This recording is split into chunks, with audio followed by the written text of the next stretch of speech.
Was the CBS News vice presidential debate between Minnesota Governor Tim Walz and Ohio Senator J.D. Vance. Welcome back to our Black Star Network coverage.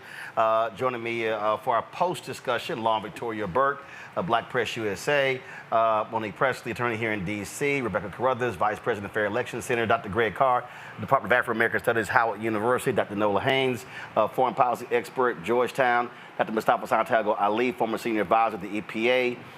We have, of course, the DEI disruptor, Randy Bryant. We got a Black Republican right now. He's on the outs. They have kicked him out. Eugene Craig. Winnie Sion, she's with Politicking. So glad to have everybody here. All right, I'm just going to go around, get initial thoughts. I hate the who won, who lost, but just let's just your assessment, what you heard tonight. Mustafa, you first. I mean, I heard a lot of tap dancing. You know, James Baldwin once said that I can't believe what you say because I see what you do. You saw J.D. Vance trying to normalize very destructive policies, everything from a woman's right to choose to what's happening with the climate crisis, especially in relationship to what's going on with the hurricane right now, and not actually honestly answering people about what the former president's policies were. You know, they played a role in some of the things that we see currently going on right now, both inside of our country and across, you know, and also just whitewashing the things that are going on in relationship to gun violence and not really zeroing in on what needs to happen. So there was a number of opportunities to actually help the American people to have a better understanding of what opportunity looks like and transformation looks like, and I think that it was missed. There was a lot of cordiality that was there, but the one thing that I did not hear is about how you're going to help black folks.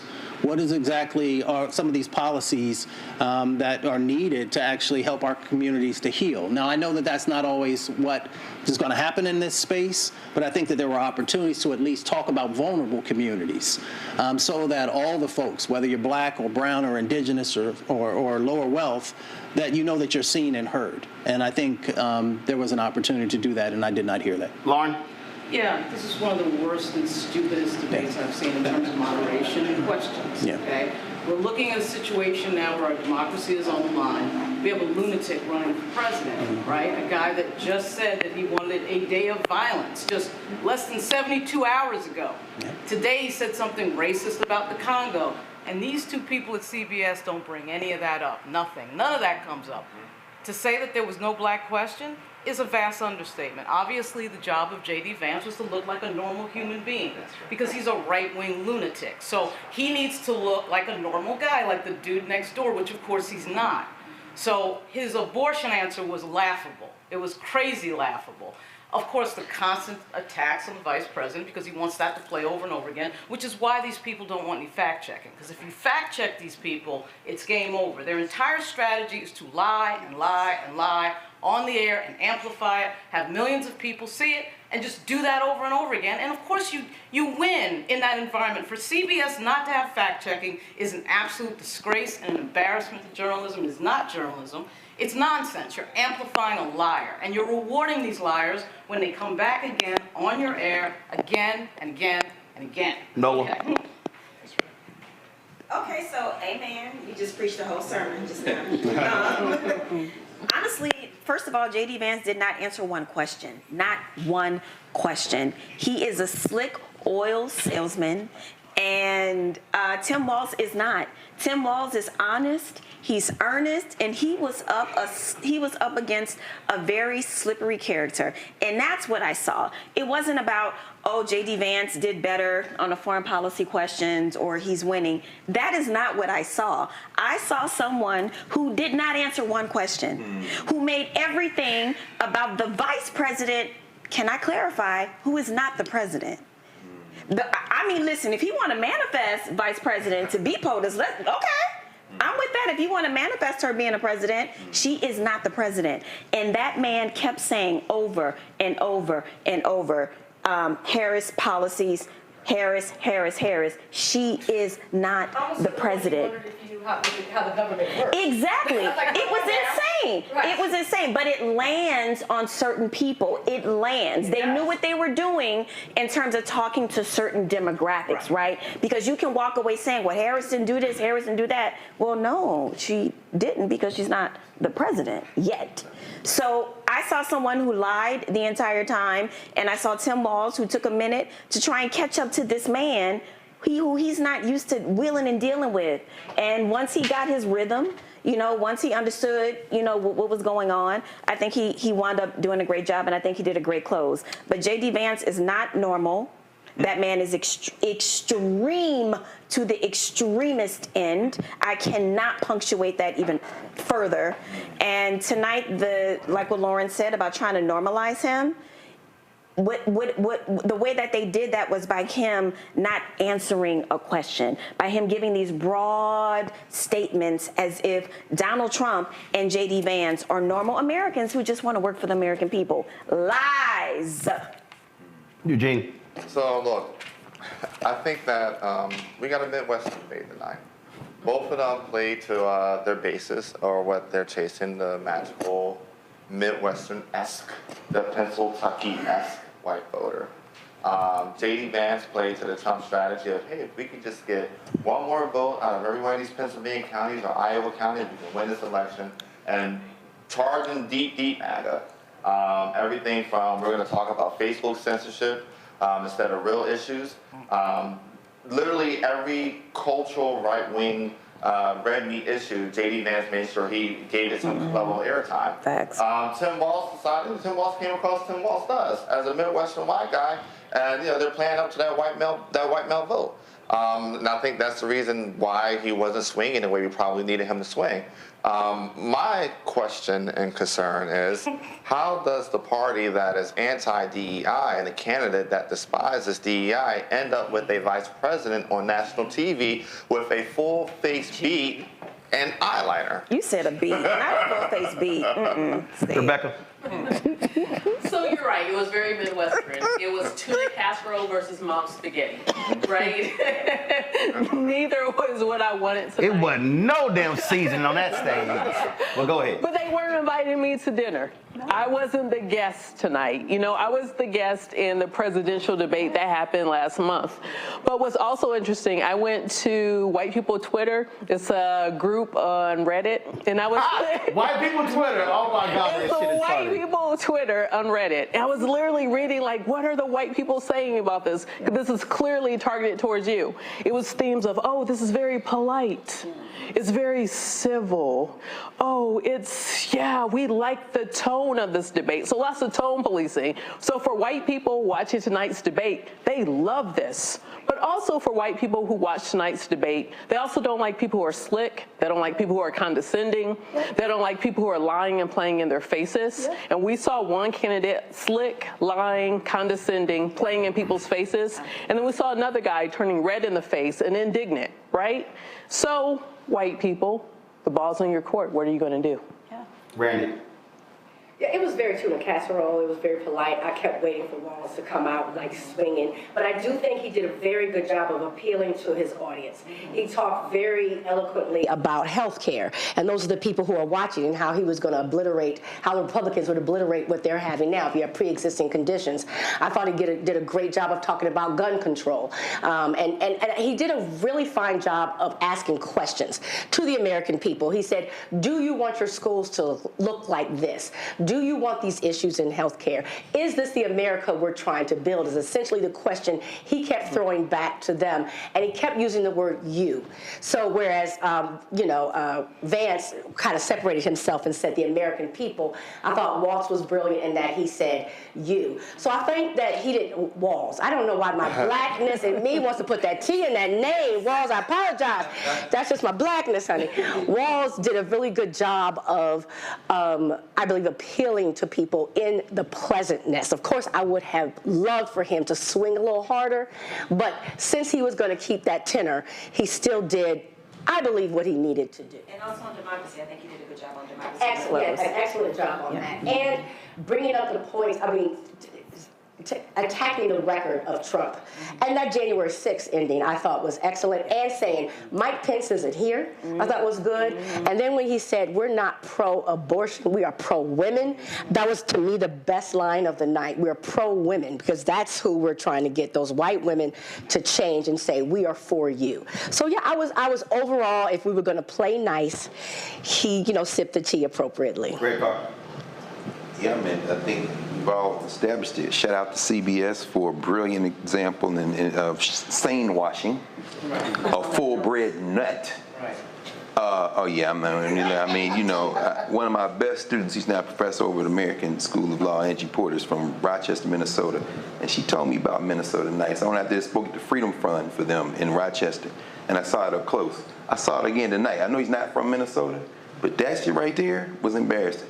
First of all, if I'm Kamala Harris tonight after saying, okay, you made it through, I'm saying, why you let that man call me a drug dealer for an hour and a half and not slap him around? So, I mean, you let that fool talk shit. It took 10 rounds of questions, and you shouted it rolling at the end. He went for debate. Finally, for him to punch him around that question of, you didn't say whether you would agree with the election. Of course, Junior Varsity Vance was talking to one man.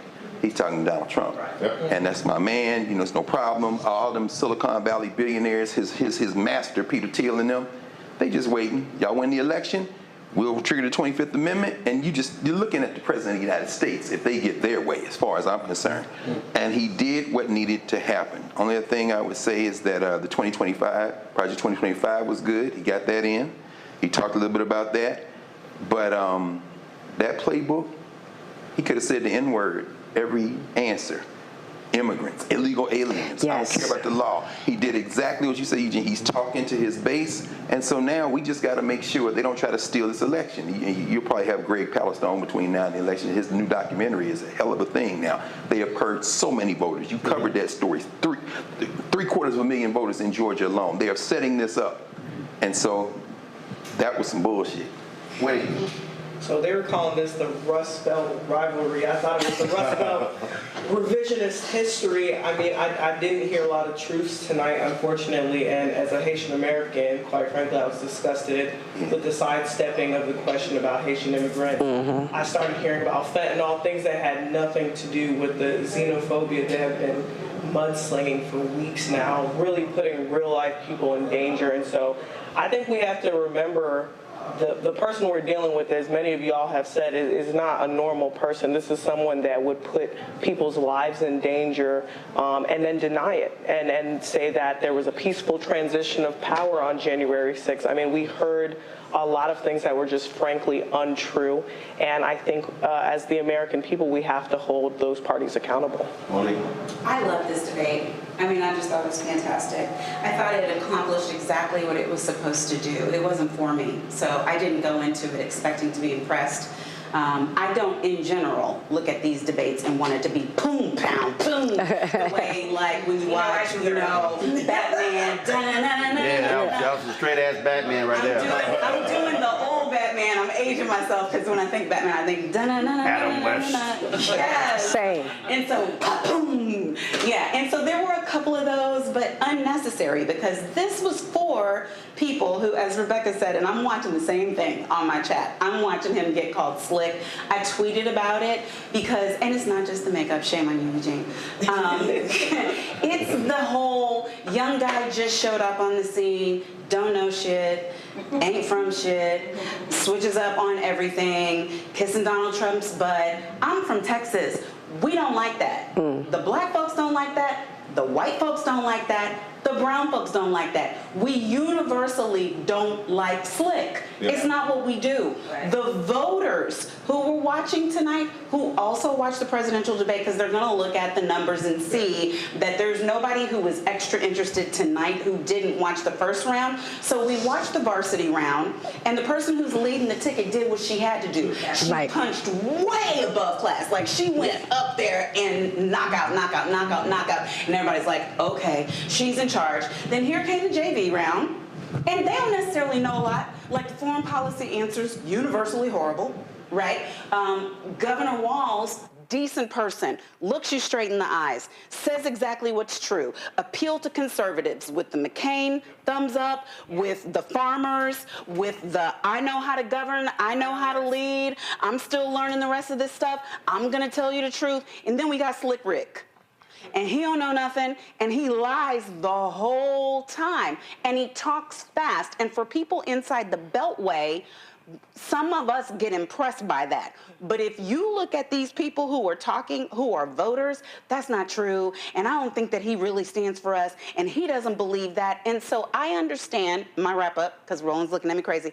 My wrap up is, we might have wanted more fisticuffs, but we decided at the last debate, I decided 4 years ago.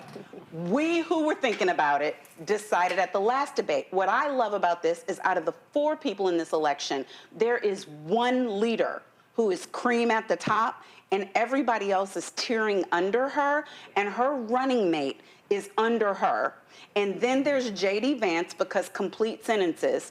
And then there's the guy under him, who tonight was doing Tampon Tim and all caps and tweeting about things that don't have nothing to do with the debate. I can tell by the way he's tweeting what he thought about his running mate's performance, and I agree with him. So we're gonna do a quick break. We gotta fix an audio issue, and then I'll give my thoughts when we come right back. You're watching the Black Star Network's post-debate coverage of the vice presidential debate between Senator J.D. Vance and Minnesota Governor Tim Walz. We'll be right back.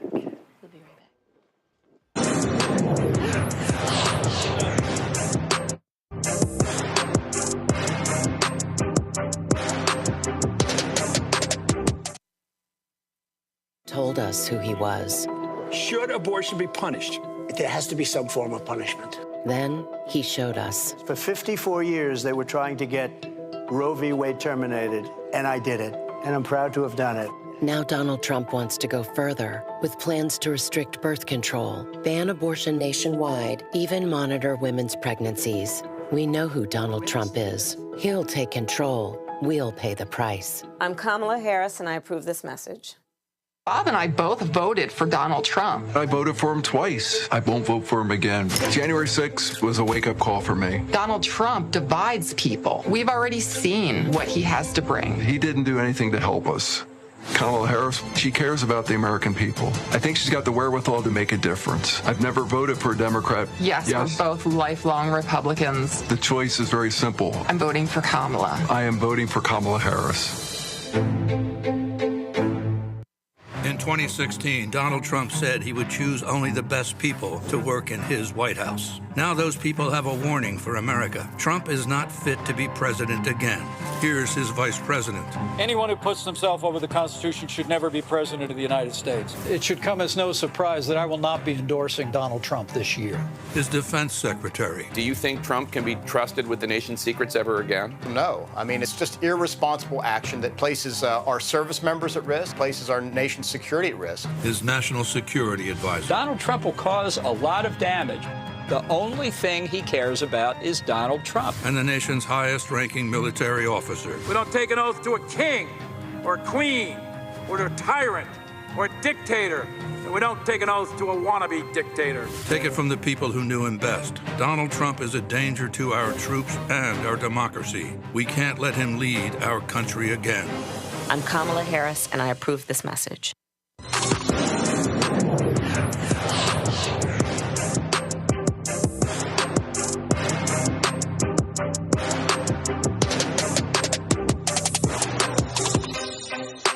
All right, folks, welcome back to our Black Star Network post-debate coverage. So here are my thoughts. Walz starts very shaky. He was very nervous. J.D. Vance, Senator J.D. Vance is a smooth liar. And when you have someone who lies that smoothly, he can sound convincing when he's lying. And so I thought, even though initially CBS said they were not going to fact check, I think Margaret Brennan and Nora O'Donnell was like, y'all ain't gonna make us look like some goddamn fools. And so so the fact checking was good. And I appreciate when somebody had the common sense to turn the damn microphones off. They're like, oh, you're not listening to us, right? Kill the damn microphone. So of course, trash ass Megyn Kelly didn't like it, but then again, she also thinks Santa's white. So what jumped out at me is, I mean, Monica's right, Eugenia's right, in that if you look at audience, Tim Walz isn't Tim. We normally look at the vice presidential pick as being the attack dog for the candidate, but that's not the candidate she picked. She purposely picked somebody who was an attack dog. She could have gone with a Josh Shapiro, the Pennsylvania governor. She could have gone with Brashear, the governor of Kentucky. She could have gone with Roy Cooper, governor of North Carolina. But I think wanting to have a different appeal, which is why she went with Governor Tim Walz. That's what it was about tonight. He wasn't going to say lie. He wasn't going to attack him. Where I thought what drove me crazy, not one time did Governor Walz say, Senator, you're in the United States Senate.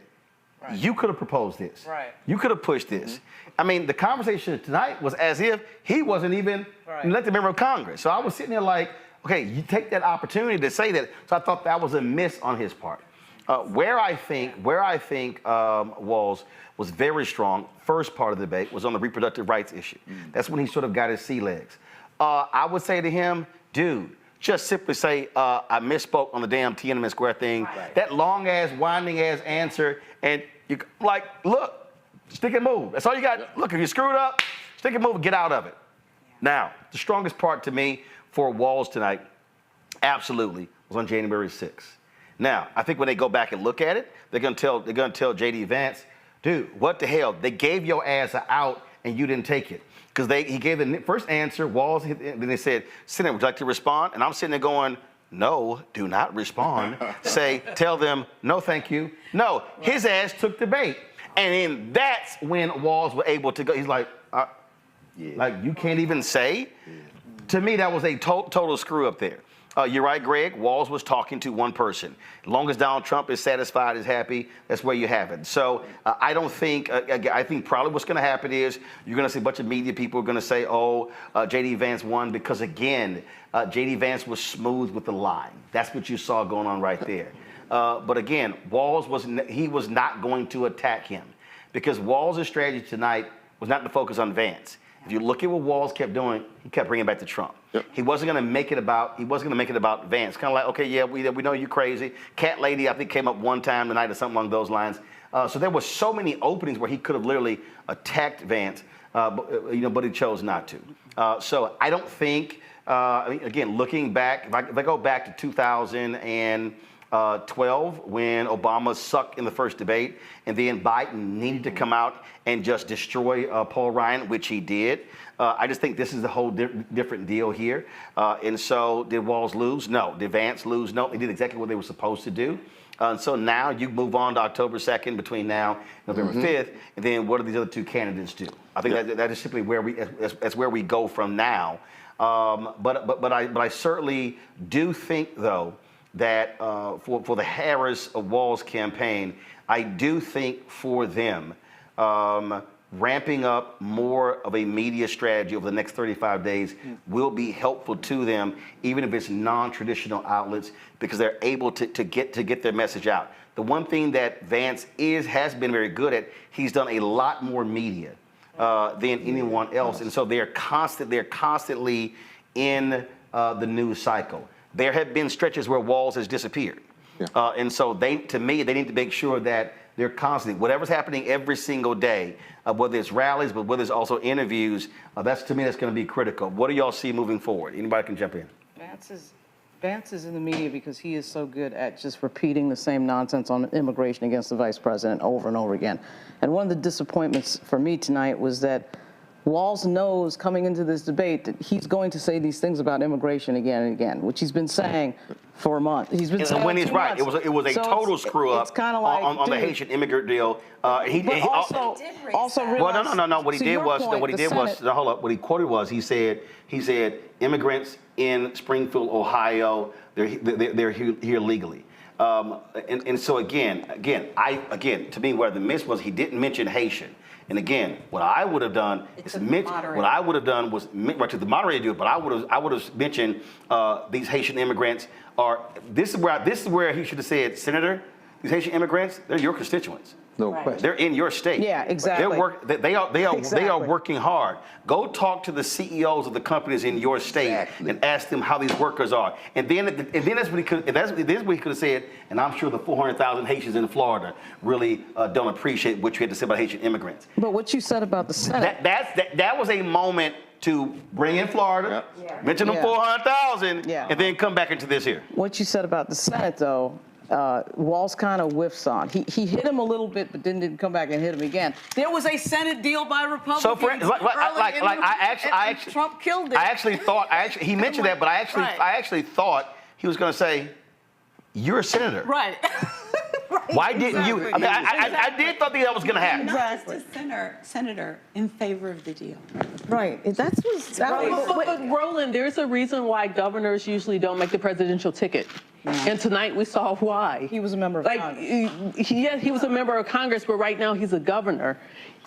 As many governors who want to lead this country, they don't know how the campaign is if they're going to lead this country. They want to stay in that pocket, and to be able to be versatile and to talk about the 400,000 Haitian Americans in Florida, knowing that U.S. Senate race right now is very close. Governors become presidents. But he actually did it. Rebecca, he actually did it. He actually went local. He actually went local in Ohio about 4 different times. 4 different times he was like, so for instance, the 2,000 jobs in whatever town he mentioned. He actually did it, but I just thought that, and I get it. He's not going to be in the dogfight, but I thought there were some moments there when he could have thrown at least a baby punch. See, Roland, what you're talking about is strength, and which I come from a perspective where I would have loved to see that. Monique, I know you said you like the folks. See, they did what they needed to do. But see, the American people, we're not the only audience tonight. Yeah. Right. We are living in a very, very dangerous world right now. She was watching. Putin was watching, Kim Jong-un was watching. There were a lot of other people watching tonight. And so you're watching the number 2, and you're watching how he's handling this debate over a known liar, over a known snake oil salesman. How are you going to handle him? How are you going to sit in the same rooms, with the Putin and the Xi's? Yep. And here's the interesting thing. Tim Walz, as a governor, has stood up to these people. Yeah. He has put forth legislation in his state that said, no, Xi, you are wrong about human rights. No, Putin, you are wrong about Ukraine. I wanted to see that person tonight. Yes, VP Harris showed up, honey, and did everything that she needed to do. And I wanted to see a little bit more strength and a little bit more of that knockout power for all the things that were mentioned here. The points that should have been made about Haitians should have been stronger. There were at least 3 areas that should have been stronger. And by them opening with foreign policy, the fact that what we are not talking about is how the Trump administration pulled out of JCPOA, the Iran nuclear deal that destabilized the region. The fact that that is not the #1 thing we are talking about tonight irritates me. And of course it did. Of course that came up. It came up. Right, I got you. Talking about it. I got you. Americans are thoroughly ignorant when it comes to foreign policy. I understand. The things that you You're absolutely right. I think it's really great that they didn't happen. Like I understand the why that you would want to see that, and we know that he has that. But we are in such an unknown, unfortunately, territory with this woman leading this ticket that I think that her coming out as the strongest person on foreign policy, the most knowledgeable on foreign policy, the puncher, and I want to give him credit that it was strategic, but even if it wasn't, I'm gonna give him credit like it was strategic because he really was putting her name forward, and that's the VP job, right? The other guy, he seemed like he was confused about the job. Like every time he said Kamala Harris has been in and she could have been doing this all the time, I'm like, you don't have to me look like you have no idea what the job is, because Americans, I'm a quote Kendrick, hey Drake, they're not dumb. Americans know that the vice president does not make policy. Well, hold on. No, right, there you go. No. Knowledgeable Americans know that. He wasn't talking to them. He was talking to them clueless ass people, Mustafa. The people who believe the lie the entire time. Right, and they want to continue to believe that. I think that we have to be careful of overcomplicating this, right? So all the people that I work with, what they know about the vice president is that if the president, for whatever reason, passes away, then this is the individual who then takes over. Yes. So the question becomes, tonight, when you saw these two individuals, who gave you the comfort to know that if something tragic happens, and we know we live in a very violent society, we've seen some of the things that have played out, who is it who could step up and lead? And, folks are going to have to make the decision for themselves. Keep it real. Vance did a good job of acting out. Well, that's what I was going to say. Right. Did Walz look like more of a leader? But I think, wait. So I think we got to keep something in perspective. But we got to keep something in perspective here, right? This is technically Governor Walz's second major full focus on him national television moment. And if I'm Team Harris, and I know that, hey, this debate is our fight for the white voter, I actually probably want him to less strength, remind them you're the guy that's going to be out there for Nebraska football or Ohio State football or Penn State football. If they branded him as this borderline average Joe personality, football coach, come kiss my baby. That you have an hour and a half of presenting him to the world.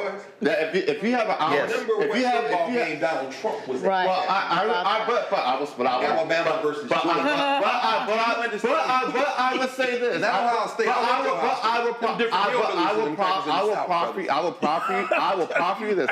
You will saw Trump at a Bama Georgia game. Yeah. But that combination of Ohio State, a Michigan State, a Penn State, that Pennsylvania voter, that Michigan, Kentucky voter, those are the voters that they're going for that are quote unquote their swing voters right now. What was the first question in this 10-round set of questions tonight? About the longshoreman strike. Yep. Understand that is going to have an outsized impact, like you said before, Roland. Yeah. And the fact that 200 missiles hit Israel today. This time tomorrow, we're not going to be talking about debate. We can't say that we cannot say that we're not doing politics the same, but then say we need to do politics the same. Because baking the apple pie, to talk about the kind of casseroles we're baking and shucks, oh, geely, wow, golly, wow. Yeah. If we're not in a normal political time, then we're not in a normal political time. But I think that this was tone. It was, again, it was tone. That is, you pick a guy who supportive of the VP, folksy charm, down-home guy, I love guns, I got my dog, all this sort of stuff along those lines. So he did what he was supposed to do. Again, the problem, and again, I think we're all looking at it, you're absolutely right. From a debate standpoint, debates are television performances. Yes. So, and so the reality is J.D. Vance overall in terms of smooth talking, polished, how he answered the questions, people overlooked the fact that he was lying. And I think what's going to happen is, I think in the next 4 to 6 hours, and then definitely tomorrow, you're going to see tons of fact checks. You're going to see tons of breakdown on how much he lied, stuff along those lines. You're not necessarily going to have the same large audience, but the other piece is here. You also do no harm. Yep. And that's really where your goal here. Did Walz do no harm?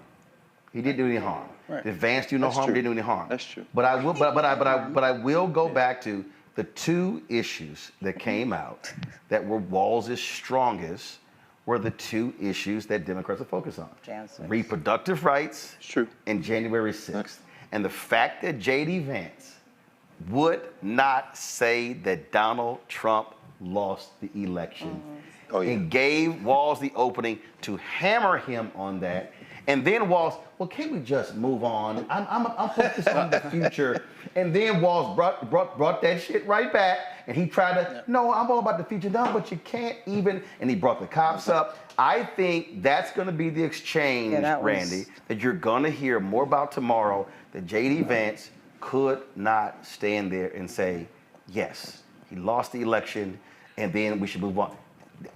That's where, and again, I go, if they replay it, they gave him an out, and his dumb ass took the bait, and he ran with it. And that out, again, I think that was Walz's strongest moment, and I think that's where you saw him, you literally saw him, like, did this fool just like, yeah. And that was the moment where I think, so I think, out of everything, that's going to be a central thing to focus on. Randy, then That's Whitney. absolutely going to be a central thing, and it should be. If they're smart, they should focus on that, because what I will say about all Americans, regardless of race, gender, geographic location, they're tired. You know, it's been chaotic. You know, being with Trump was chaotic. And that whole presidency. And then we were embarrassed. It was an international embarrassment to democracy, January 6th was. And so if he's not decrying it, if Vance won't say it was wrong, or we made a mistake, or he's right in it. So no one wants to relive that. We don't want to go through that again.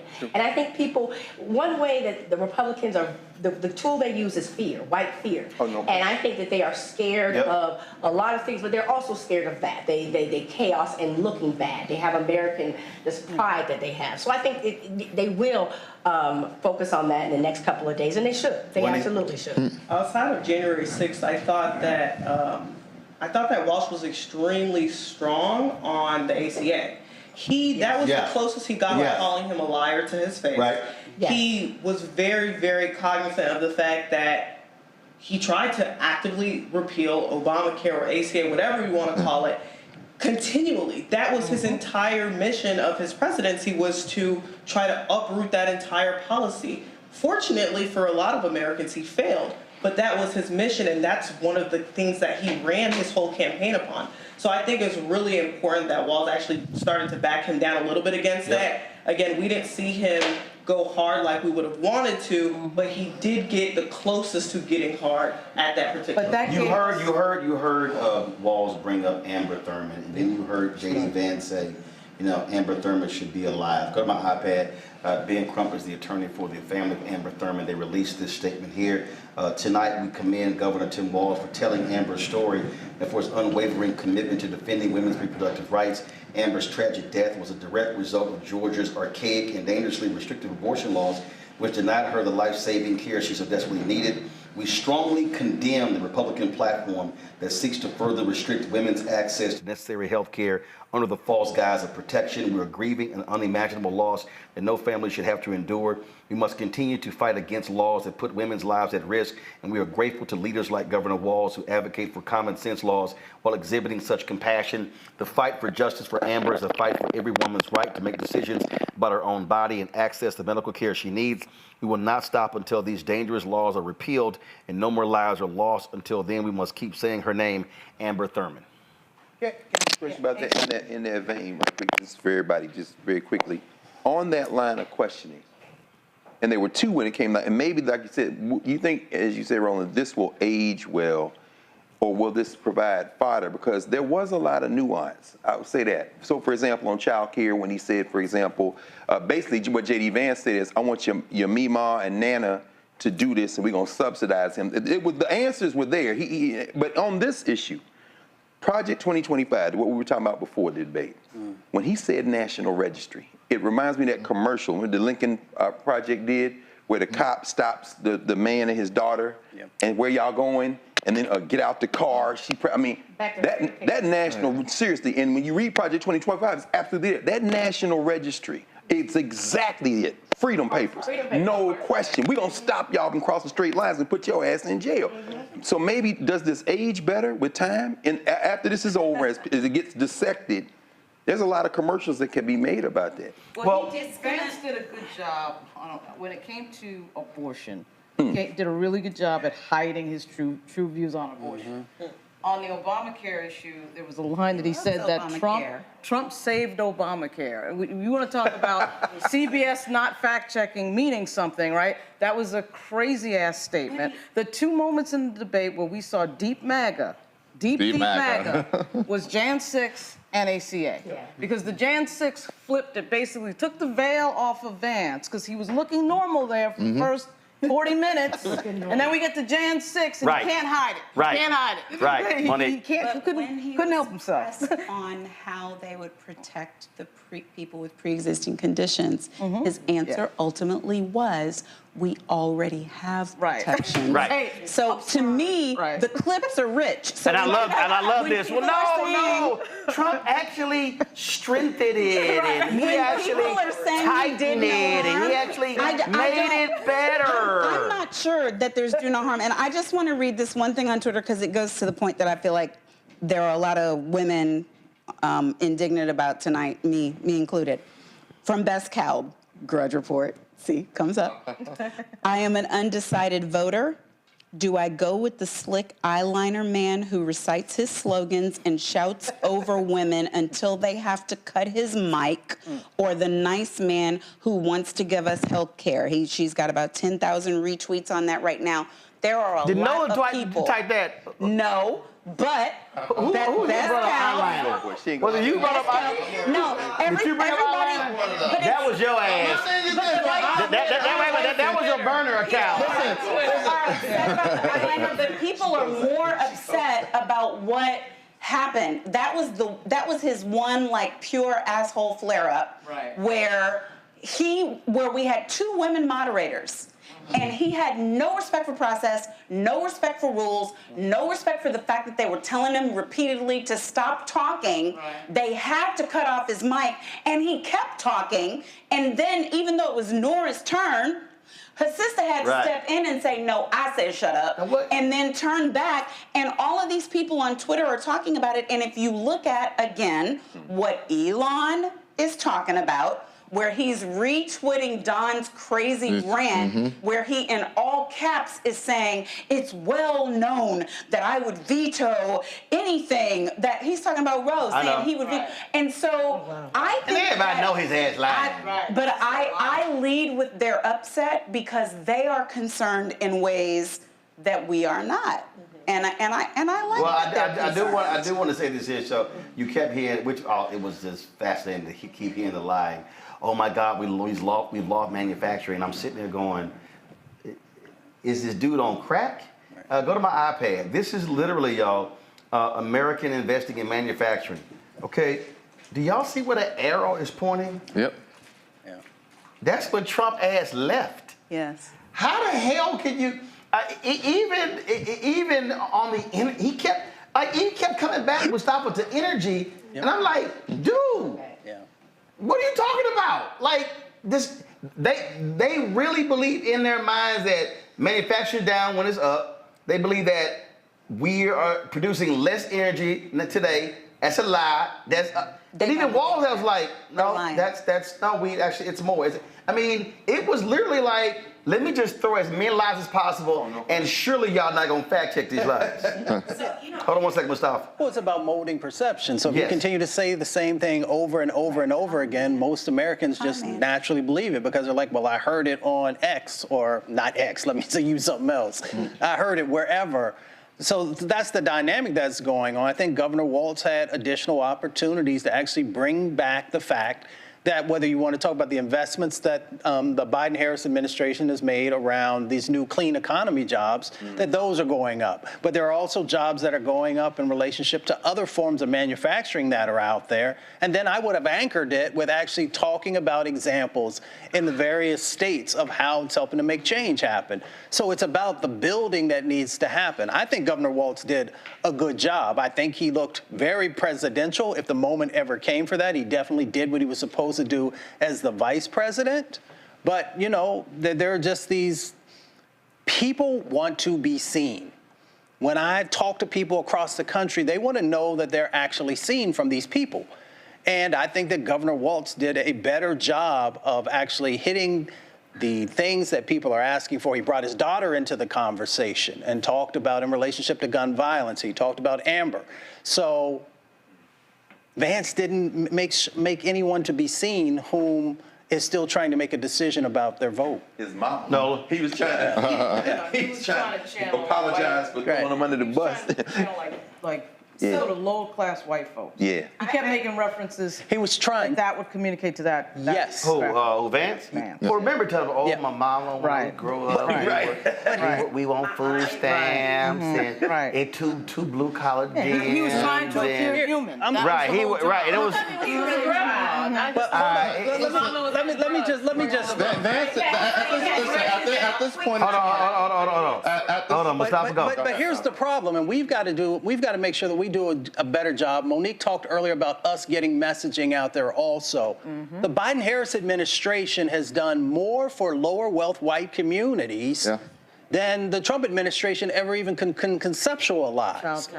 Right. I know. Yes. Exactly. But the problem, does this matter? Vice presidential debates don't really matter. But in this moment, when you have millions of people watching, the fact that these things get so many people in that moment, the debate with obviously the vice president and Trump, where she beats him up, and of course that explodes because she did so well. Right. This is another moment where millions of people are watching. And if I could just add, Roland, just let me add this. Just let me add this. So when we had the last debate with Trump and Vice President Harris, that was not a debate for lower wealth white communities. These are two gentlemen who. These are two individuals who actually have roots in those communities. And there are going to be lower wealth white communities who are looking for them to say something about how you're going to make my life better. So there was this opportunity that existed. Governor Walz, based upon what the Biden-Harris administration has done, had a huge amount of opportunity to be able to not just talk to them in a general way, but here's the 1, 2, 3s of how your life has been able to be better, and here's where we're going to go. But this is the struggle. What? Gone. Some of this conversation is a tiny bit delusional. I'm gonna tell you why. Americans, half of this country is interested in who's stronger, who seems stronger, the perception of strength. There are so many people in this country voting for a man who can barely articulate, finish a sentence, tell the truth, has 34 felonies and adjudicated sexual assault. They think he is strong. Let me be very clear. When we say that democracy is on the line, that is not just a talking point. Democracy is on the line because it has been retreating around the world for a few decades now. Okay? That is a point that I really need people to really understand. So I don't think there would have been one American who would not have been okay if Governor Walz, Coach Walz wouldn't have mollywopped Vance. They would have slept fine tonight, honey, if he would have completely mollywopped them. That's fine. If we want to talk about policy, I think policy is great. But a lot of people are voting for a felon because they think he is strong. That's the truth. That's the reality. But you have to, but in order for us, again, this is where you don't have honest conversations on mainstream network. And I've said this for years. Because this is who America is voting for. Go to my iPad. That iPad. That's Ronald Reagan. That's John Wayne. I mean, no, I'm saying. It's John Wayne. Exactly. That's why he voted for Ronald And let's be real clear. Let's be real clear. Yeah. John Wayne was one of the most violent racists. No question. In American history. No question. Okay. So when we talk about, again, so America's all about, you have to understand the American ethos. The American state of mind in everything is, we're the best. Yep. We're number one. Yep. Everybody else ain't shit.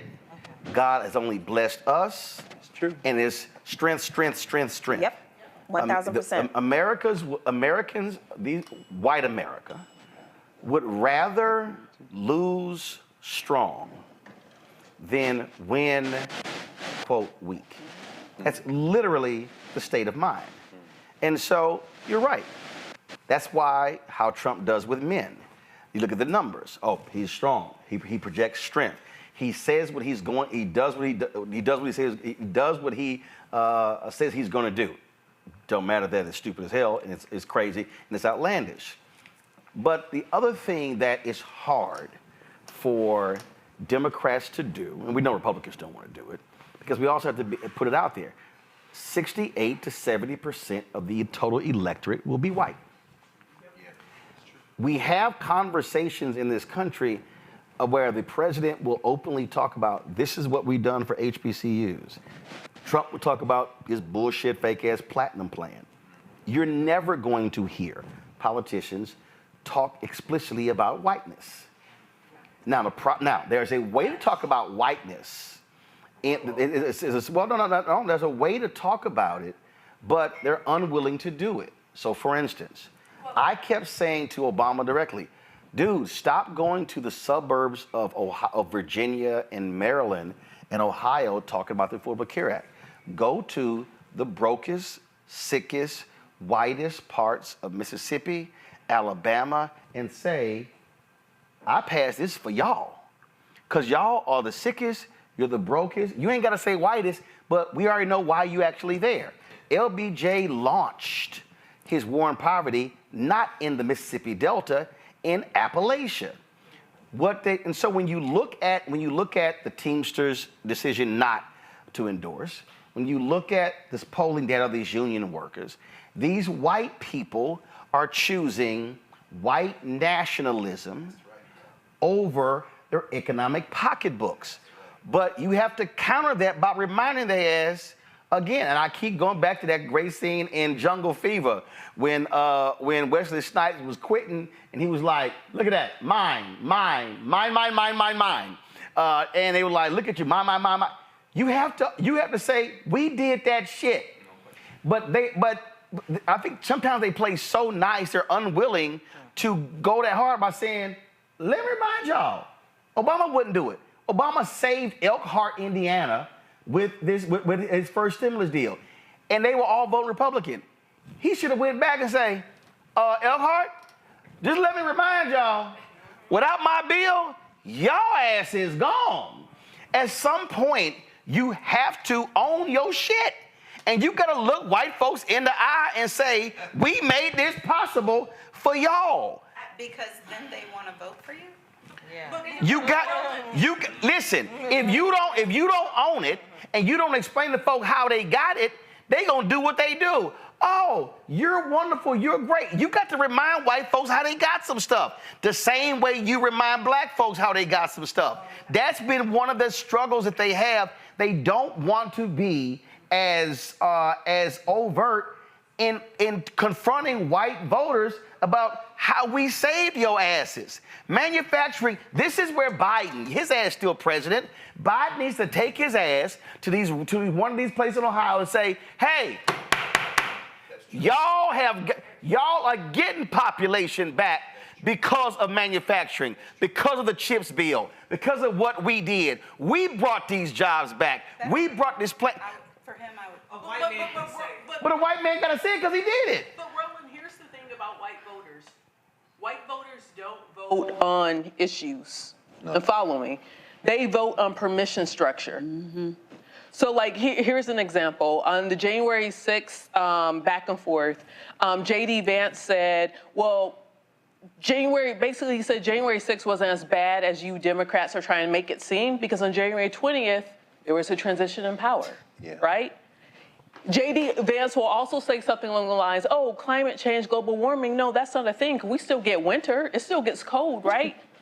So these are right. He's talking about the weird science. So these are people where they need a permission structure. So the strongest thing that I think that Walz could have done tonight, the strongest thing he could have done tonight when he said, will this man stand up for Trump when Trump goes too far? Mm-hmm. He was creating a permission structure for white people to say, hey, maybe we don't want to vote for this ticket. Because at least with Mike Pence, we knew if it got too bad, he was going to not go with it. And so it's floating that online right now. So white people, you have to talk to them the next 35 days about the permission structure. If you're going to go back and forth, tit for tat on the issues, that's not what's going to move them. But white supremacists don't want to have any permission structures in order. Right. That's why they love a candidate like Vance, because he literally said, anything goes. Well, and that's the permission structure. Roland, you were saying that they don't want to talk about whiteness, but when they talk about whiteness, they are saying Americans, because when they say Americans, they're not talking about us. That's not us. And I think or when they say working class. Working class. When you say Americans to white people, they get a picture of themselves. They do not get a picture of any of us. And I thought, I'm looking at it from, of course, a DEI perspective. He's going about Americans and then migrants. And what people don't get when you talk about how there are these, huge numbers of Cubans who are voting Republican, they don't get, when they talk about migrants, they don't know who is and isn't legal, and they're going to get everybody. Right. They're going to get everybody. But he differentiates to me the whiteness by saying Americans. And we know who that is, and we know who that isn't. The rest of us are hyphenated. They don't want to claim whiteness because it requires them to take responsibility. And they're not going to do that, but they have their codes. And so when he keeps talking about America, right. And what I'm saying, when he says Americans, first of all, it's clear to us. Well, first of all, we know exactly what they're doing. But what I'm saying is, you're from a Democratic standpoint, you're going to have to deal with the reckoning. You can't dance around what is now clear. To Lauren's point, it used to be called dog whistling. They ain't whistling shit now. Right. They are yelling it. It's very clear. And what I'm saying is, you have to now confront that and deal with that. Yep. And so at some point, you're going to have to challenge whiteness. Agreed. At some point, you're going to have to stop the sitting here where you don't want to use certain phrases or whatever. At some point, you're going to have to challenge white conservative. Just as they do it. Let's look at our American people in this town of Appalachia and what we did here. That's what I'm saying. What I'm saying is, when you start talking about these Midwestern towns, first of all, we got to remember, we're talking about places that are anywhere from 85 to 99% white. Yes. And so what you have to do is, and this is why I do think it's important for the Haitian immigrants that came to Springfield. Remind folk, hold up, y'all asses were dying. Yes. You were losing population. Yep. You were losing jobs. You were losing homeowners. Your city was dying. Your population had dipped below 50,000, and so these 20,000 Haitian migrants have reinvigorated this town. And what you do is you use the white folks who are telling you that against them. You say again, because here's what these white folks want. What these white folks want is they want their white enclaves to remain white. Right. Yes. But they don't want to die. Right. Now the problem is, what's happening is, immigrants, whether they are Haitian, whether they are Venezuelan, whether they are Mexican, they sitting there saying, we going where the jobs are. Right. So watch this. Whether they are Somalis in Minnesota, was Walz's reticence? Because that occurred to me. I'm like, you should have said in my state. Mm-hmm. I got forget 20% of the fresh water. You got them Somalis in it. Right. Was this part of what you're saying, Ray? I will not challenge whiteness. No. Tonight was all about how do I talk to, because you got to remember, okay, Trump made serious inroads in Minnesota in 2016, 2020. Right. Because Minnesota is looking like Pennsylvania. Mm-hmm. Okay, where you have blue urban centers and the rest of the damn state look like Alabama. That's true. Okay, same thing in Michigan. Michigan ain't no blue state. Right. Michigan got blue cities that dominate the state. That's right. But the rest of that state look like Alabama. And so what you're dealing with is, tonight was all about, I need to talk to, in my own way, the white folks in Pennsylvania, not Pittsburgh and Philadelphia, the white folks in Georgia, not Atlanta, not South Fulton, I ain't talking to them. Let me talk to Wisconsin, except Milwaukee. Let me talk to Michigan. I ain't talking about Detroit, Lansing, and Flint. That's who I'm talking to, and that's what it was. But the only way, because again, we look at the data, where Vice President Kamala Harris is with white voters, because my biggest concern about Biden not running was, could she hold his white coalition? I just think that Democrats are going to have a reckoning with whiteness. And they can try to dance and be cute with it. Nuance on policy is not going to get it. Most people can hold about 2 to 3 talking points in their head at any given time. Maybe it's what I do and where I sit, and I see the world very differently. I submit to that. You know, as a national security professional, let me tell you something. My worldview changed drastically from being an academic to when I switched to being a policy practitioner in national security. My worldview completely changed. And the reality of that worldview is that people tend to think and hold 2 to 3 talking points in their head, and they believe those things. It's almost like a theology. It's almost like a religion. That's what you have to attack. That's what you have to go after. It's a reason why a lot of people who weren't looking at Vice President Harris one way, but after the debate, they were like, oh, okay, because she dog-walked Trump. Period. She dog-walked him. But my point is, Monique, Walz had to put Vance to bed. He had to put those lies to bed. He had to bury the slickness. He had to go after the 2 to 3 talking points that people have burrowed in their heads that aren't true. That's what I'm saying. And I think he has in that he did that. Like what we think would bury it, and some of it for us is performative, some of it is preference. In terms of the way that people watch debates, I've been watching and teaching debate a lifetime, and when you look at juries, not my cousins on the bayou, the reason why I always say, I mean, and they don't matter for this at all. You know what I'm saying? Like that's not who this is for.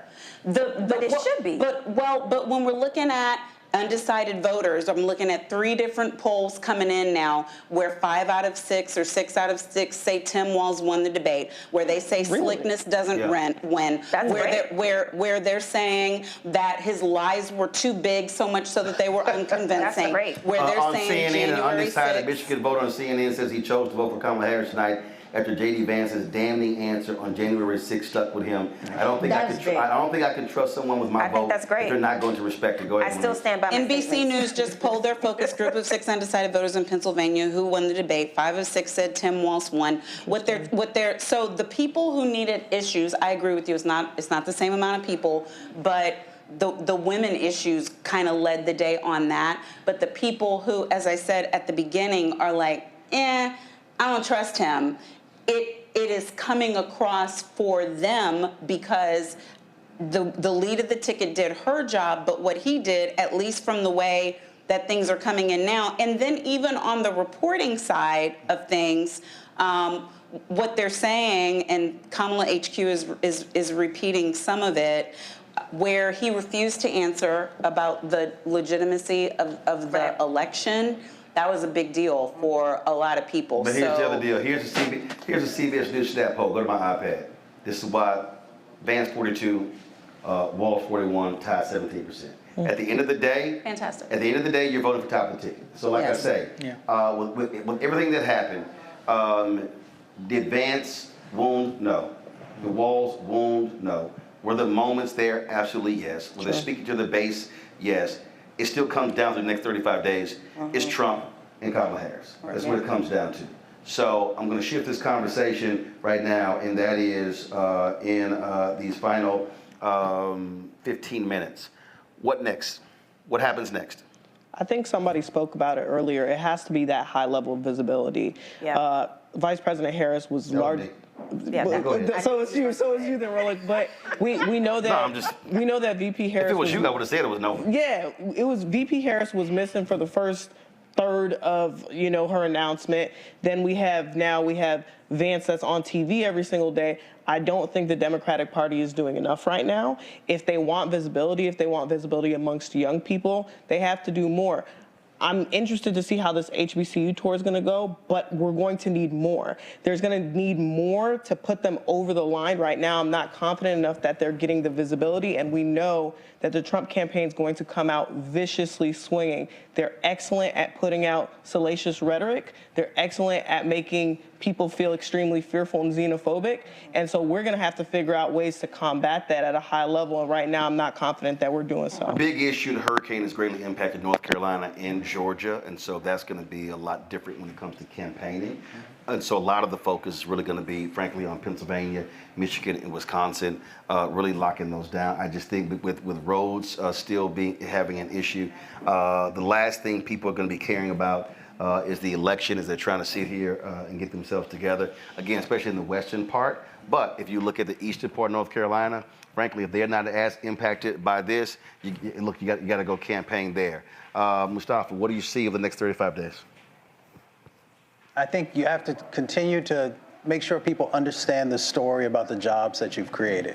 When I'm out there talking to folks that care about jobs, that care about health care, and of course, the people I work with, they care about the environment and what's going on with climate. So I think you've got to figure out a way to stay in front of those issues, and I think it'll help you to get some of the traction that you need. And of course, I wouldn't be the person I am of the movement that I come from if I didn't also say that you've got to do a better job with the black vote.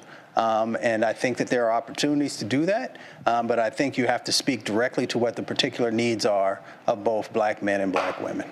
Rebecca. Next 35 days, or we're approaching midnight, so the next 34 days. I know the campaign has done some extensive polling. They know who their strongest, likeliest voters are. They need to double down and spend all their money in turning out those people. Tonight was, in my opinion, was about white voters. We know just off the top, 3 out of 4 white men will never vote for the Democrat on the ticket. That's, it's been that way since LBJ. So at this point, if the campaign is spending all their time for the 25% of white men they think they could get, if the campaign's spending time for about the, 48 to possibly 51.5% of white women that they think they could get, cool, but you better get your numbers of black people above what Obama numbers were, because we're in a different world than where Obama was. Obama had a different path. This campaign doesn't have that path. This campaign does not have Biden in 2020 path either. And so based upon that, I'm sure the campaign, they have their internal numbers. Do your job. Turn out those people that your internal numbers are telling you that's going to be strongest for you. You have to maximize those numbers. Randy. You have to get people to the polls. I think that most people know these candidates are so different that most people know where they're voting. I'm shocked at the people who say that they're undecided, but those who say that they are for this ticket, they are for the Harris-Walz ticket, they need to get them there. Ensure that they vote. I would push on getting people to get out and vote. Even though the Republicans have passed many laws and try to make it difficult for us, ensure that you are registered correctly and get your butt there and vote, and early vote. Making it that people don't just vote with their mouths, because everyone now can go and have an opinion and be on social media, but actually go and cast your ballot. That's what I would focus on, and to do that, they have to show that these issues are relevant to us and critical and are life-changing for us. Nola. I'm going to refer to the National Security Action Poll that came out a week and a half ago that talked about 56% of Americans favor. 56% of Americans in 7 battleground states favor supporting Ukraine over not supporting Ukraine. I think that there needs to be some sort of decisive foreign policy decision that distinguishes VP from the prior policy and how we're handling Israel, how we're engaging. I think people are really wanting that. Is it going to be the same policy? Is it going to be a different policy? What is it going to be? But how does she do that as sitting vice president when he's still the president? You can't have 2 presidents at one time. How does she do it? I agree with you. What I'm saying is you can still talk about what your future vision is as vice president, and that's all that a lot of people are asking for. But how can you talk about your future vision as vice president if what you are going to do is going to be different from him? The moment you do that, all hell's going to break loose. I hear what you're saying. I'm saying what people are asking for. No. I know what they're asking for. What they're asking for is irrelevant. I mean, it can't happen. I mean, the box that she's in, she's not a United States senator. She's not a governor. If that was the case, what they're saying makes sense. But because she is the sitting vice president, I don't disagree with you. Well, but again, but do those folks understand that? No, they don't. Okay, well, they don't understand that. I mean, I don't know what the hell. She literally can't. And look, it's a bunch of black activists and others saying the same thing. The fact of the matter is, you only got one president at one time. Right. She signaled before. If there needs to be a policy change about Israel, we'll do it. And then that got kiboshed really quickly. My point is, and regarding Ukraine, there needs to be some sort of diplomatic win. There needs to be something that American people can say, okay, I understand why we're there in Ukraine. A lot of Americans are asking, why are we doing this? Why are we still doing this? Because the messaging is resonating. What benefit are Americans getting from us being in Ukraine? And they're pointing to things like inflation. They're pointing to things like high gas prices. Not that they have that they're directly connected, but these messages, what I'm saying, are landing with the American people. So while I agree with you, she can't necessarily say this is what my foreign policy is going to be on Israel. It's going to diverge from POTUS. There has to be some sort of signals regarding foreign policy and national security that makes Americans who are on the fence feel better about what the future will be. Unfortunately, we talked about it earlier. A lot of Americans ain't smart.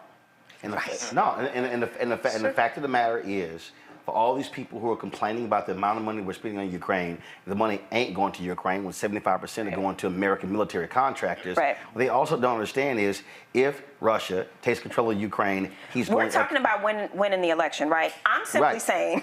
No. What I'm saying is, for the people out there, and some of them could be watching and listening, they don't understand that because of NATO, we have to defend NATO countries. It's actually saving us American lives and money supporting Ukraine the way we are versus sending being involved in a military conflict. About that for 2 years. No, I got you. I'm just saying. I'm saying, unfortunately, there needs to be some sort of, even if it's a perceived win. What's next? There needs to be some sort of foreign policy W. Here's the whole deal. That's all I'm saying. So the mission accomplished banner? Ain't not that. First of all, let's not about to lie. Let's be real clear. Israel's attack against Hezbollah, them going into Lebanon, and it was happening now in Iran. There's not going to be a foreign policy within the next 35 days. If you're preaching to the choir, honey. No. I'm not speaking and talking to you. I'm talking to people who are watching. Okay. And what I'm trying to explain, there ain't gonna be no foreign policy win. And here's the deal. And I don't think there are a lot of people who are going to be voting on foreign policy. But that's not what the polls are showing. Let me tell you something. People care about what's happening in Ukraine. And the number 3 thing that they care about is democracy. And democracy's wrapped up in all of this. I got that. But the number one thing that they also are going to be talking about is the economy. And to Mustafa's point, what you have to do is explain to people what you did, how you saved it, how we remind people. And this is where, again, what Trump and Vance are doing, Eugene, they're trying to get everybody to go back to 17, 18, 19. Nope. You got to bring everybody back to 20, 21, 22 and say, y'all remember what your life was like? Do you remember when you were scared to death to go to a grocery store? You were scared to die because of COVID? You were scared. Listen, I get a lot of times we talk about how to be rosy, how to be positive. People also respond to fear. They respond to politics, and that's just a reality. The reason you see more negative as the positive acts, people respond to fear more than positivity when it comes to political and voting. But back to the Ukraine and foreign policy, you can't tie that to the economy. Inflation's coming down.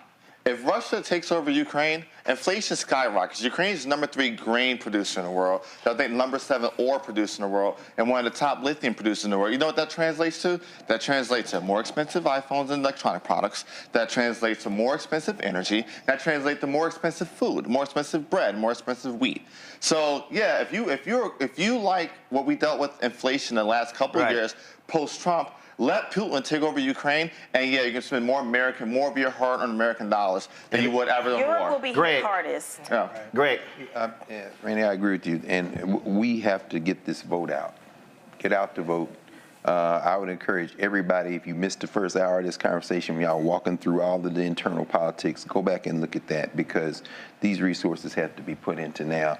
I've been saying to people, I'm saying to my students in particular, let's work as hard as we can to render November the 5th irrelevant. Bank the shit out of the vote. In other words, so that by the time the 5th comes, these hillbillies show up, try to stop you from voting. And where's everybody? Oh man, I voted 2 weeks ago. I mean, and if the campaign, I remember when Obama, what is it, 08 maybe, having the big rallies, and then let's go vote right now. I mean, that kind of thing. With the kind of energy that's being generated by this campaign, you know, you fill up a stadium full of people in Carolina, okay, we're leaving. They're going to tell you what to do between now and tomorrow, but it's 2 p.m. I think, what time the polls close? 5? Okay, let's see how many we can go over. In other words, do that. The foreign policy thing, you're right. I mean, it's not going to be a policy change. We know that, and you know better than any of us. You know, the biggest non-American voter who is trying to influence this election is the murderer, the mass murderer sitting in Tel Aviv, Bibi Netanyahu. And this is by no means accidental. On foreign policy, Democrats and Republicans pretty much the same, right? Israel's the 51st state. That is the American presence in the region. They're both going to back them. They just sent troops. Lloyd Austin run them on TV. They sent troops into the area. I don't care whether it's Yemen. I don't care whether it's Lebanon. I mean, Bibi has got a ground force invasion. Iran and thrown some missiles over there. And before you know it, our troops, I say our troops, the troops in the country that I came out of my mother's womb in, because I don't claim none of that shit, might be on the ground, and everything could change. That's why banking this vote is going to be so important. Finally, you know, today's the 1st of October, in addition to Jimmy Carter's 100th birthday, who said this was going to be a problem in the Middle East. Ta-Nehisi Coates' new book just came out, The Message. And of course, Ta-Nehisi writes about Palestine, but he's linking it to us. And he said, you know, I'm a descendant of people of Jim Crow. When I was over there, I'm saying to myself, if this were a rebellion for Nat Turner, what side would we have been on? It's very uncomfortable. It's very uncomfortable to raise that, but this issue might become bigger to black people as that message is being on, because these people are circling the wagons. So I would say, yeah, let's just get this vote out. Lauren? You know, I talked to a lot of people who knock doors in Virginia. And, I mean, Roland, I think you're right. People are not that smart. They're not that bright about, you know, foreign policy. But what they do understand is when they read in the paper that $10 billion and $90 billion of their tax money is going overseas. Now, whether it's going to the defense contractors or to the country, doesn't really matter to them. They want to know, where's that money going and how it's the talking point. And it might not be something as easy to explain as what you explained about Ukraine foreign policy. Even though you're correct, I think it's hard to do that. And so when you say a foreign policy, when I think people just want an explanation as to where the money's going. And so there's that. I don't know that she can do that in 34 days. Even though we have an outgoing lame duck president, I just don't know that she can do that. The other thing is, I think the Democrats have to get real serious. I think they are very serious about rapid response and October surprises. The other thing they got to get real serious about, of course, is election protection and their lawyers, because these people are going to try to steal this election. That's right. I don't think there's any, you know, that's not news to anybody. I'm sure they're in the background talking about exactly that. Every time I go to some summit someplace, that there's some person standing up there talking about election protection. So I don't think that's a thing, but that's a serious thing that's going to happen. And you can see that Donald Trump is ramping up the rhetoric. He's setting the table for it's going to get stolen, it's going to get stolen, it's going to get stolen. He's an inciter. He's good at incitement. That's right. And he did the exact same thing before Jan 6. And we're going to see it again. And I think we're going to see it worse. So what's next is that the vice president's team and obviously Governor Walz have to be very careful in the next 34 days, because really anything can happen. You can just feel the tension building in the same way I felt the tension building, and I think we all did in, you know, in December and then going into January before the certification. Monique? So what I would hope we would do is for every place that any person in this room or outside of this room watching, anytime you are tempted to say they, switch it to we. Anytime it's she, switch it to me. Because then we will truly understand the stakes. Thank you, Dr. Gregg. We, right? We, your students, all of us, the things that we need to do. We are too close to the end of this for any of this to be objective, for any of it to be about the way that they should do things while we sit back and pontificate. It's over. If there are doors to be knocked, knock them. If it's phone banking, let's all take a turn. If it's giving, some of us are blessed with more, please write your checks and do it to all the PACs. I'm so sick of those PACs. I got to do the Howard PAC, I got to do the Women PAC. I'm like, if they send me one more email, I swear before God, I just got me a little bit of money and got these debts paid. I'm trying to pay my debts, right. Jesus. But you give, right? Mm-hmm. You do that. See, don't do that. One of the benefactors of my business enterprises. I disagree with you. Listen, see, this is what I'm saying. I disagree with you. Keep going on. See, you belaboring like J.D. Vance did. You need to keep moving.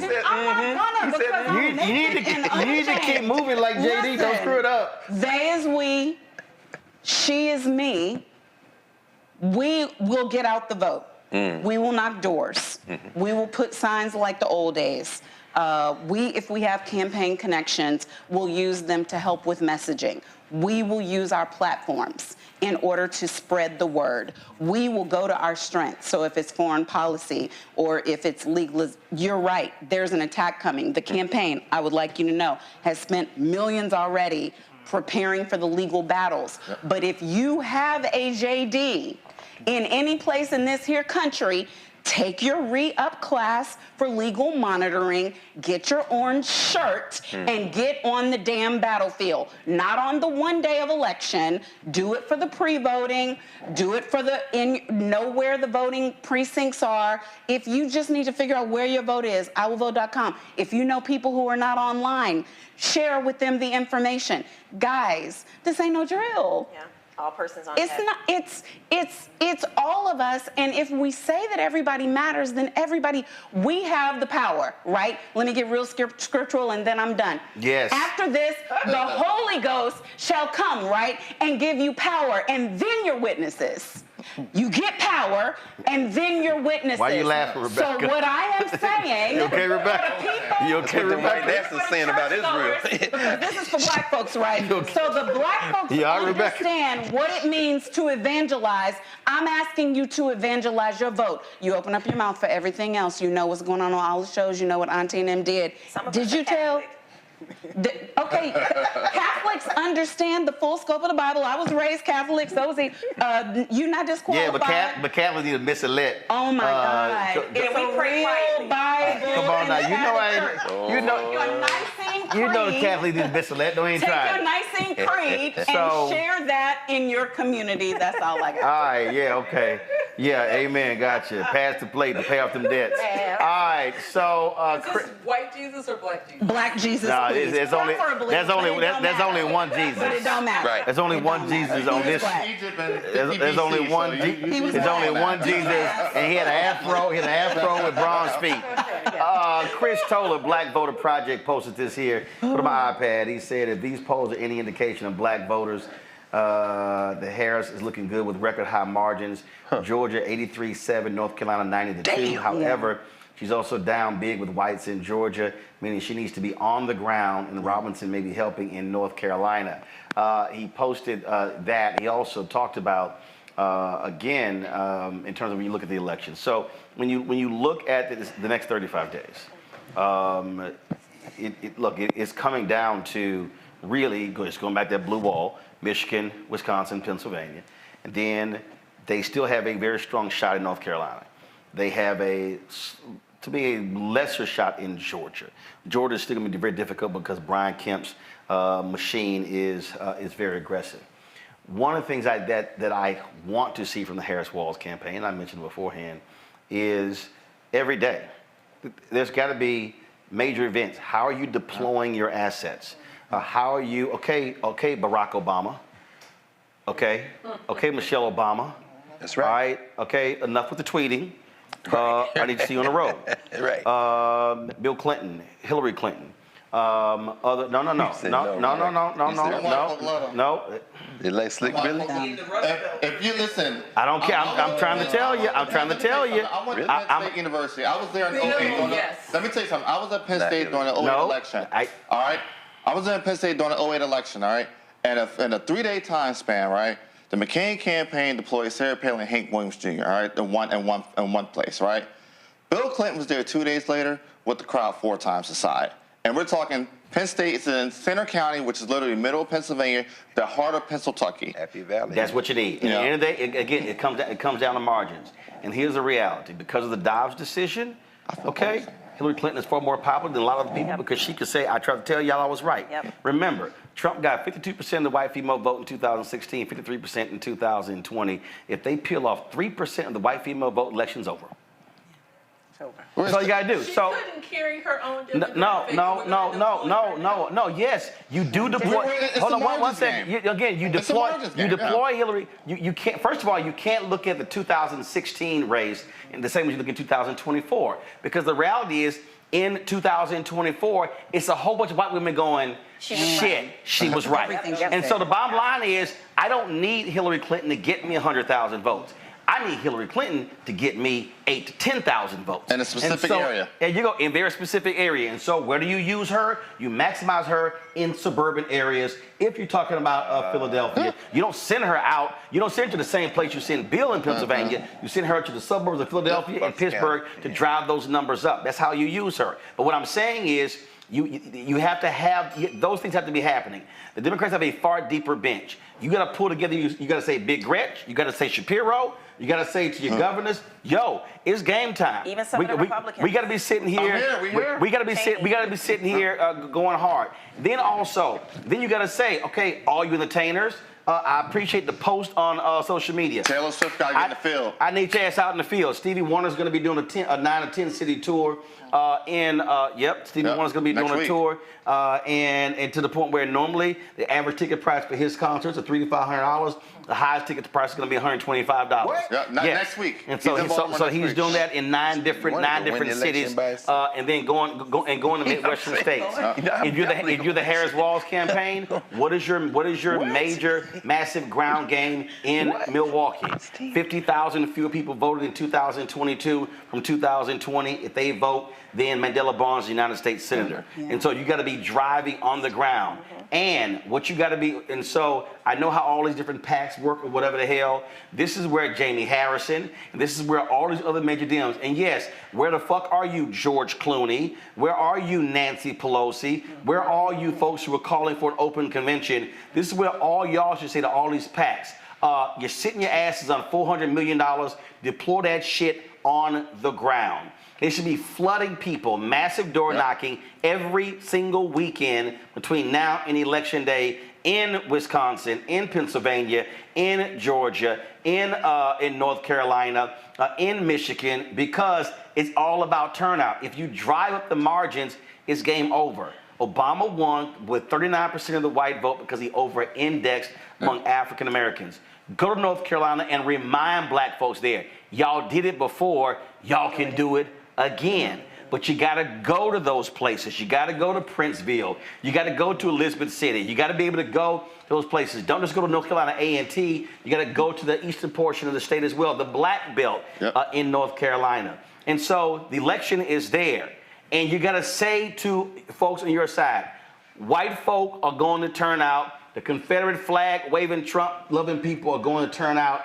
And the only way you beat them is if you show up more than they do. No question. And the Black Belt in Louisiana is under attack too. Black Belt in Louisiana under attack. But let me just go ahead and say it. Black people in Louisiana are going to get off their asses and get organized because, frankly, they've been sitting on their asses for far too long because they allowed Jeff Landry to take over by not voting. You had a black man who's on the Democratic side for governor, and they couldn't even get him the top two and couldn't even get to a runoff because folk were just sitting here. And I get the whole deal. They're not engaged or whatever, but it's ridiculous. And they also got to vote because you got a congressional seat there, an opportunity district. The black folks in Alabama, it's not a black district, it's an opportunity district. So they got to maximize for figures in Alabama as well. Plus, you also got, Texas is nice, but it'll also be nice if Colin Allred would actually, I'm aware Texas has the most black voters in it. Anyway. I understand that. But it would be nice if Congressman Colin Allred would actually show up where black people are and then not, and actually, you're right.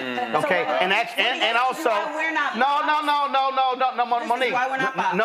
No, wait a damn minute. No, don't let me pull some receipts out. We're not Fox. No, I know we're not Fox, but you know who I am? A black man who's texted his ass since March 5th on 6 different occasions, and he can't even respond. But how does that help? It helps if your ass want to be the next. If you want to be the next, easy, because you know what? It's a lot more black people know me than know Colin already. Then can you tell him not to vote for Ted Cruz instead of pissing him off? Colin already. No, Can we change the conversation? No, I'm not. No, I'm not changing the conversation. What I'm saying is, if you're gonna be a goddamn black candidate, fucking talk to black people. I agree. That's what I'm saying. And what I'm saying is, you can't sit here and try to be United States senator in Texas. I know what the hell the polls show. But guess what? Being up a point in Texas don't mean shit when it comes to voting. Do I want to win? I want to win, but you got to win by talking to black people too. Let's talk about DNC putting money everywhere. First time ever. We haven't talked about that yet. I think that's great. About DNC putting money everywhere, all over the country. That's the first time ever. What do you think about that? I mean, listen. First of all, guys, y'all mics are still on. First of all, the DNC is trying to expand the map. Okay, Testers down 6 points in Montana, so they got to put money in the Grayson, Texas, but also in Florida. Okay, they folks have been right now Florida, so you got to do that. Shares Brown up in Ohio, you're fine in Arizona, you're fine in Nevada. You know you're gonna lose West Virginia, so that's happening. But the other thing is this here: how do you also deal with the broadening map? You got to realize you got Supreme Court races in Ohio, Supreme Court races in Florida, Supreme Court races in Texas, and so if you care about reproductive rights, guess that's what 3 places where those conservative judges actually rule against. So those Supreme Court races also matter. So yeah, smart moves there by the DNC to actually push that money out. Yes. So I just think that again, when we start talking about this whole election, candidates can't expect people to go hard for them if they don't go hard for people. And so you've got to be putting money into black-owned media. You got to be putting resources on the ground because there are voter groups that are starving and they're waiting to get activated. And what these candidates and campaigns can't do is expect black people to be sharecroppers and work for free doing door knocking when you're paying white staff. And they actually have the money. And they're sitting on millions of dollars right now. There's some PACs out there paying literally people $120 to do a packet of 40 doors. Literally, essentially, $120 for an hour and a half worth of door knocking. So, I mean, I agree 100%. I tell campaigns all the time, I'm at the point where you would not catch me to volunteer. You want my time, want my effort, you got to pay me for it. And I agree 100% with you. If these campaigns want black voters, if they want black voters to turn out and turn out other black voters, pay them. You got the money. $400 million is enough to win a lot of congressional seats. A lot of congressional seats. But again, though, what these strategists are going to have to understand is the micro-targeting of black people is real. You're not going to do the old model.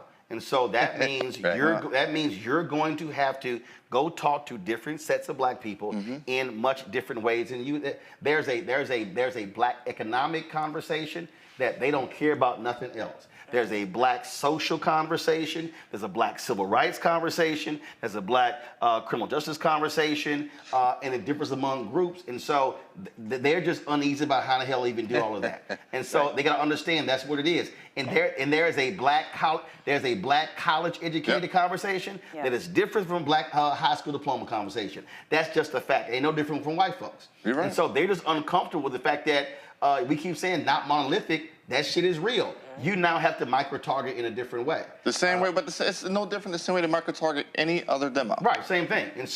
And again, their problem is they don't want to do that because that's going to require a larger investment than they normally have done. And they're trying to hold a line because they know once you take that up, that becomes the new floor. And it's like, damn. And they're trying to hold that line. So I mean. It's crazy. It's almost a guaranteed vote. The Texas black vote is almost a guaranteed black vote 9 times out of 10.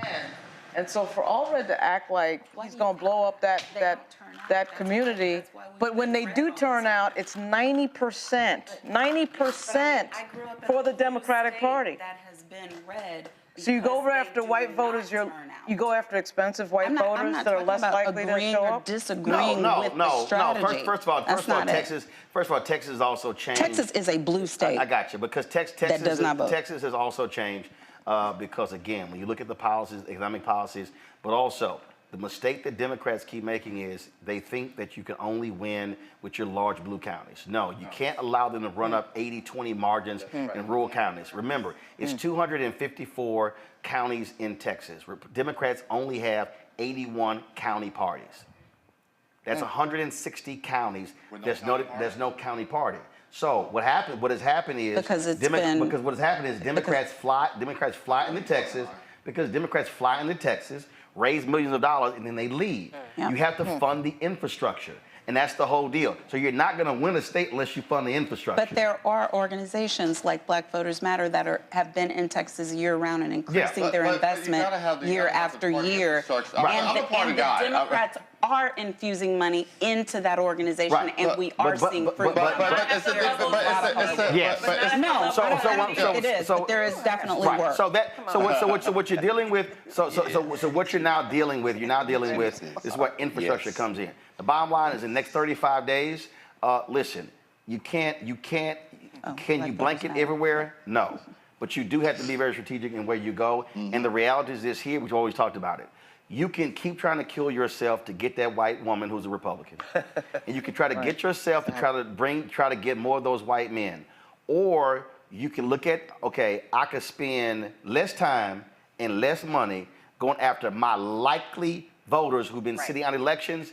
And who are they? Black people. No question. Who are they? Latino people. And who are they? Young people. It's right there in the data. And so the money needs to be there. And so they should be flooding these states with resources. And Democrats in D.C. should be calling out these PACs and saying, don't look up on November 6th and your asses are sitting on $60-80 million and you just spend it. The whole point is to actually spend the goddamn money that you actually raised. Supposed to be the point. All right, folks. Appreciate everybody being with us. Tomorrow, I'm broadcasting live from Alabama State. I'm giving the homecoming speech. We talked about voting. They sent me some notes. They were like, okay, we nonpartisan. Don't. And I'm just like, if y'all know I'm gonna say what I need to say. So I will be at again Alabama State. I'll broadcast from there tomorrow. I'll speak at 11 a.m. On Thursday. I think Greg is sitting in for me on Thursday because I'm gonna be flying back. I think. Also, lots of what we'll be talking about tomorrow. We'll talk more about the DOJ, what happened with their report about the unconstitutional practices in Georgia prisons. We show some of that at the top of the show. We'll talk about that. Also, yesterday, of course, we celebrated the life of Dikembe Mutombo. Tomorrow, we'll talk about the passing of America's first black daddy. James Evans, known as John Amos. Before that was Bill Cosby, everybody knew he was James Evans from Good Times. No question. And so we'll talk about that as well. So shout out to everybody who's been with us. Hope y'all enjoyed our conversation. Be sure to support the work that we do. Y'all know there's no other black-owned media outlet that did this tonight. No. The others, I don't know what they did, but trust me, it wasn't like this. And second of all, y'all saw more black people tonight than you have seen on MSNBC, CNN, ABC, NBC, CBS, Fox News. Hell, I throw in News Nation, Newsmax on combined. Hell, you ain't gonna see this many black people for the rest of the week on all those networks combined. And so when y'all support this show, y'all are able to support the work that we do. And so be sure to join our Bring the Funk fan club. Your dollars matter. We're still working through all this drama with Cash App. They're really getting on my damn nerves. So support us with PayPal, R Martin Unfiltered, Venmo's RM Unfiltered, Zelle, Roland at RolandSMartin.com, Roland at RolandMartinUnfiltered.com. All y'all comment on YouTube, hit the like button as well. We're sitting at about 6,600 likes. Y'all slow as hell. It's born about 18,000 y'all on right now. Come on, hit the damn button. Download the Black Star Network app, Apple phone, Android phone, Apple TV, Android TV, Roku, Amazon Fire TV, Xbox One, Samsung Smart TV. You heard us talk about whiteness. I laid all out my book, White Fear, How the Browning of America is Making White Folks Lose Their Minds. And they are. Get it at Ben Bella Books, IndieBound, Target. You can also get it at Barnes & Noble, Amazon, and get the audio version. Yes, I read it on Kindle as well. I'm sorry, on Audible as well. All right, folks. I will see y'all tomorrow. Keep it real, keep it black. Y'all know how we end the show. Holla!